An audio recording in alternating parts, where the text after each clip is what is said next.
Ok, bonjour à tous.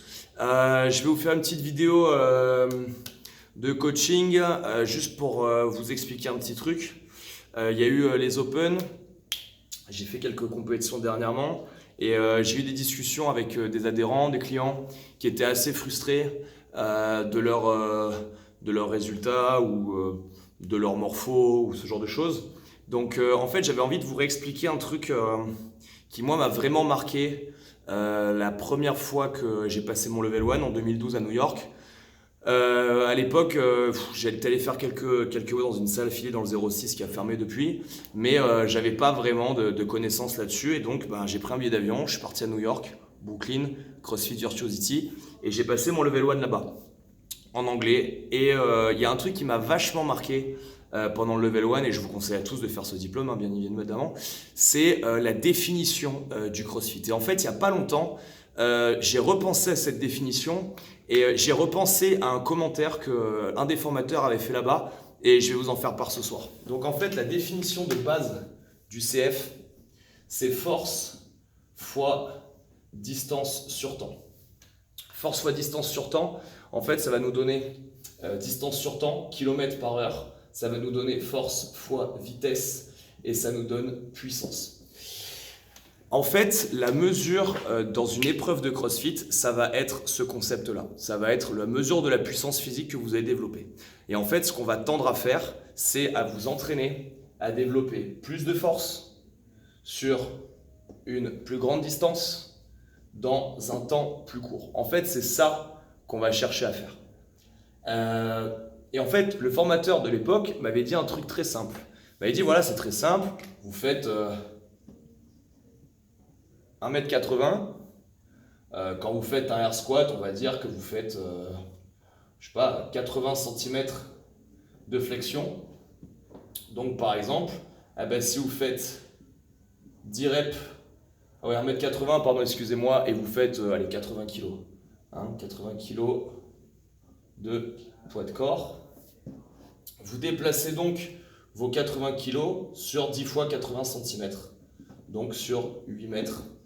Voilà. Et vous faites ça dans une durée. Donc on dit 10 air squat, on va mettre à peu près, je sais pas, allez, 15 secondes. Donc sur votre air squat, vous faites 80 kg de poids de corps fois, on a dit 10 répétitions fois 80 cm, donc sur 8 mètres, et vous faites ça sur 15 secondes. Voilà à peu près la mesure de votre puissance physique. Et donc, par exemple, l'entraînement va faire que si vous êtes capable de faire ça avec une barre de 30 kg en plus, vous aurez développé, et dans la même vitesse, dans la même amplitude, vous aurez développé 110 kg sur 8 mètres en 15 secondes. Ou si vous êtes capable en 15 secondes de faire plus de répétitions, là aussi on aura augmenté votre puissance. Ou si pour faire ces 10 répétitions, vous mettez moins de 15 secondes, vous aurez aussi augmenté votre puissance. Donc là, on en arrive à un but très simple, c'est qu'en fait, vous ne pouvez pas comparer votre progression sur un leaderboard de compétition. Pourquoi ?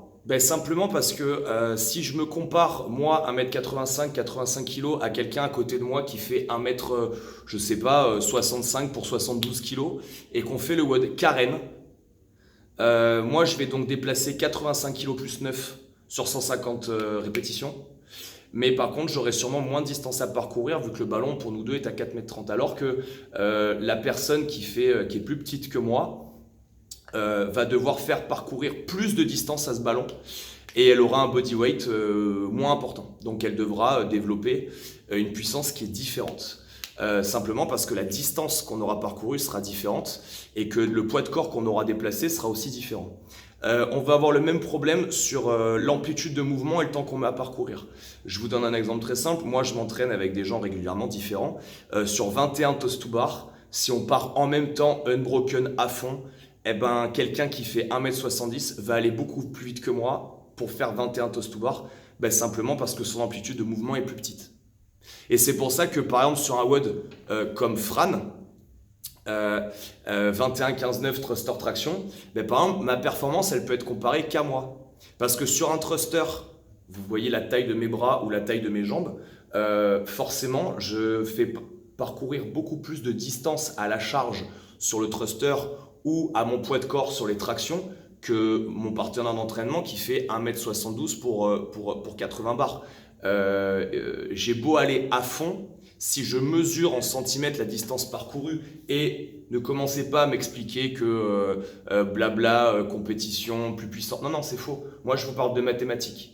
Donc, il n'y a pas à discuter. Je vous parle de force fois distance sur temps. Je vous parle de la définition du level 1, la distance que vous parcourez.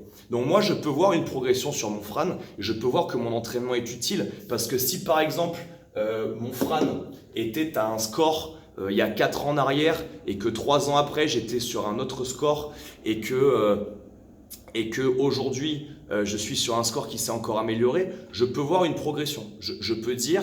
voilà, je me suis amélioré. Par contre, si j'ai quelqu'un qui a un autre gabarit que moi, qui met 10 secondes de moins à Fran, on ne peut pas dire que cette personne-là est meilleure que moi. Parce que si elle déplace les charges, son poids de corps et la barre de 15 cm de moins par répétition, multiplié par 90 répétitions, je vous laisse imaginer la distance en moins qui est parcourue. Donc, on ne peut pas expliquer que ces 10 secondes en moins font que cette personne est plus fit que vous. Donc, le CrossFit est un sport qui est vraiment génial, justement parce qu'il va vous faire sortir de ce truc-là. Si vous comprenez la vraie définition qu'on en a, vous pouvez vraiment... c'est tout l'intérêt d'avoir un cahier en notant vos performances, en notant vos RM, en notant vos scores sur différents WOD. Répétez-les régulièrement et voyez votre progression. Autrement, il y a aussi une autre manière de voir la progression, c'est de mesurer ce que vous n'étiez pas capable de faire en arrivant. Par exemple, quelqu'un qui démarre le CrossFit en ne pouvant pas faire de pistol, en ne pouvant pas faire d'overhead squat, en ne pouvant pas faire de traction stricte. Il y a vraiment une super progression là-dedans. CrossFit a aussi inventé des benchmarks qui vous permettent à vous, Fran en fait partie, de voir régulièrement si vous avez progressé sur certains aspects. Mais je pense qu'aujourd'hui, beaucoup d'entre nous sont trop portés sur la compétition et la comparaison entre athlètes. Vous ne devriez pas faire ça, ou du moins vous devriez le relativiser. Parce que, encore une fois, j'ai participé à des compétitions dernièrement avec mon pote Guillaume Godin, à nous deux. En total olympique, je pense on était premier sur le total olympique de Battle of the Crown auquel on aurait dû participer ce week-end. Mais ce que je veux vous expliquer, c'est que, encore une fois, je ne me sens pas moins fort que quelqu'un qui fait 1m75 et 69 kg et qui me bat sur une compétition de 6 WOD où le truc le plus lourd qu'on a soulevé, c'est une dumbbell de 22 et une barre de 40. Encore une fois, évidemment, heureusement qu'il va plus vite que moi s'il n'y a que des burpees, du run et des dumbbells de 22, parce que sinon, ce serait vraiment qu'il est nul.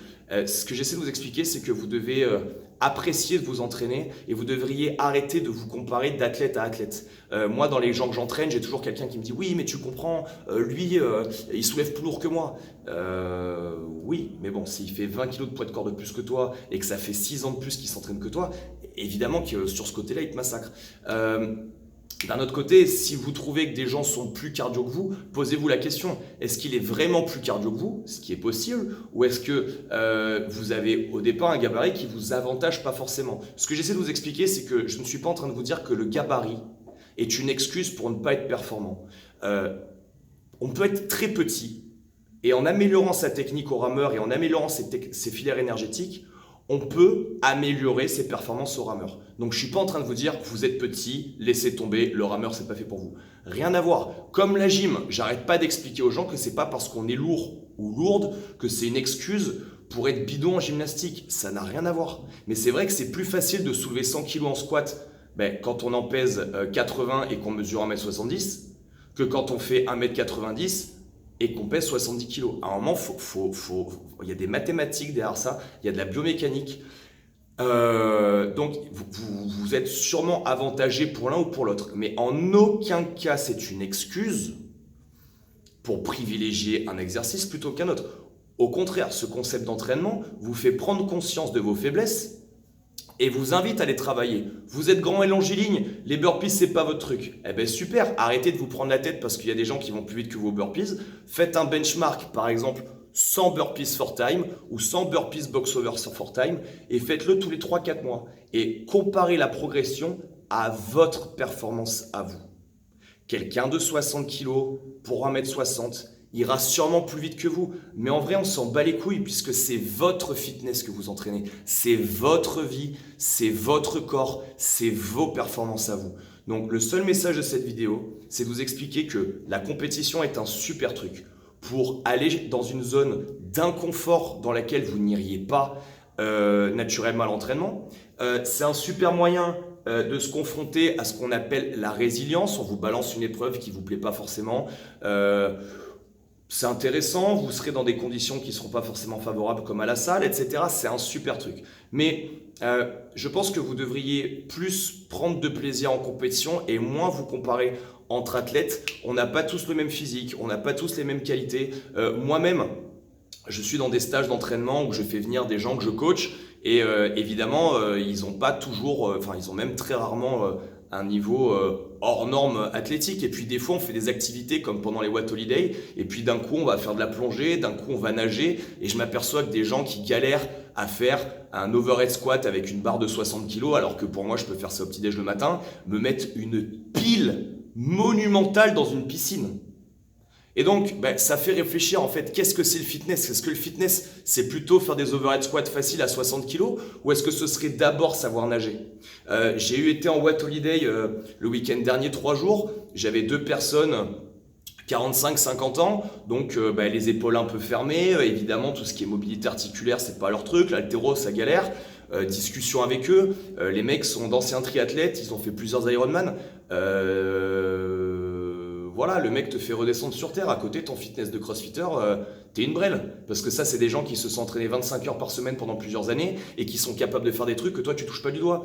Donc voilà, l'important, c'est que vous reveniez à l'essence de ce que c'est. L'essence de ce que c'est ça. Donc arrêtez de vous comparer à autre chose que vous. Il y a des gens qui vont plus vite que vous, c'est cool. Il y a des gens qui sont plus forts que vous, c'est cool. Est-ce que vous, par contre, par rapport à l'année dernière, vous avez progressé? Et est-ce que vous, aujourd'hui, dans votre entraînement, vous avez mis des choses en place pour progresser sur la prochaine année? Oui, non, le reste, c'est du pipeau. Allez, bye bye.